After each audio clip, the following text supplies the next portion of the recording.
Pochampad project ఒకటి పెద్ద project Godavari నదిపై నిర్మాణమైంది. ఆ తర్వాత కింది దాకా ధవళేశ్వరం దాకా పెద్ద కార్యక్రమాలు ఏం జరగలే.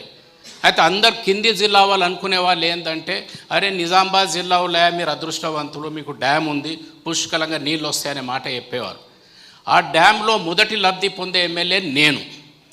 అంటే నా ఎమ్మెల్యే పరిస్థితి ఎట్లుండే అంటే, కాకతీయ కెనాల్ వదిలినప్పుడు దానికి డిస్ట్రిబ్యూటర్లు ఉంటాయి కదా, మొదటి డిస్ట్రిబ్యూటర్లో చివరి దాకా నీళ్ళు వెళ్ళే పరిస్థితి లేదు. ఇక మీరు కింది సంగతి వదిలేయండి. తో ఆ పరిస్థితి నుంచి ఈరోజు దేశంలో మరి టాప్ నంబర్ 1 మరి ప్యాడీ ప్రొడ్యూసింగ్ రాష్ట్రంగా మారాదంటే మరి ఇది అద్భుతం కాకుంటే ఏందనేది మనం ఒకసారి ఆలోచించాలి. పుష్కరాలు వచ్చినాయి. పుష్కరాలు వచ్చిన సమయంలో అప్పుడప్పుడు గంగలో నీళ్ళు లేవు, గోదావరిలో నీళ్ళు లేవు. మరి పుష్కరాల ప్రూఫ్ కూడా ఈరోజు కేసీఆర్ గారు చేశారు. 20 ఓట్ల పుష్కరాలు వస్తున్నాయని గవర్నమెంట్ ప్రకటించాలి. ఒకవేళ గోదావరిల పైన పోచంపాడ్ల నీళ్ళు లేకపోయినా కిందికెళ్ళి రివర్స్ పంపింగ్ ద్వారా మళ్ళీ డ్యామును లింపి గంగలో ఎప్పుడు కూడా పుష్కలంగా నీళ్లు ఉండే పరిస్థితి వాతావరణాన్ని మన నాయకులు ఏర్పాటు చేశారు. నాకు ఈ ప్రజెంటేషన్ చూస్తూ ఉంటే గతం ఎంతో యాదకొస్తూ వచ్చేది.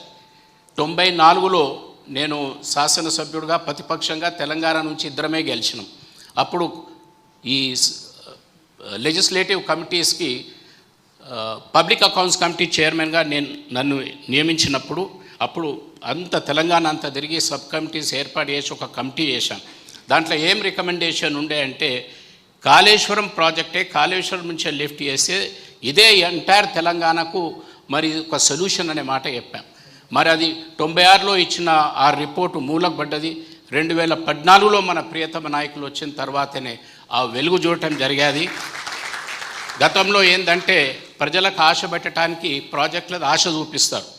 అంటే రైల్వేలో ఒక మాట ఉన్నది ఏంటంటే, అరే ఇట్లా లైన్ పడుతుందా రైల్వే లైన్ అంటుండ్రి. అరే సర్వే నడుస్తున్నది కదా, సర్వే నడుస్తుంటే అందరు ఖుషి అయ్యేవాళ్ళం, ఇక సర్వే అవుతున్నది కదా ఇక రైలు వస్తుందని. అయితే ఢిల్లీలో ఒక మాట అనేవాళ్ళు, where there is a will there is railway, otherwise survey. అంటే పట్టుదల ఉంటే రైలు వస్తుంది, లేకపోయినంటే సర్వే జరుగుతుంటుంది.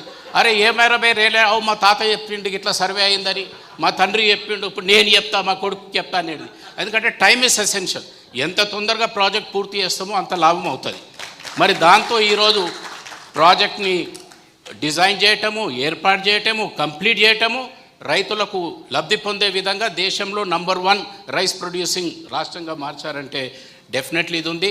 మరి తమ్ముడికి నేను అభినందిస్తున్నా.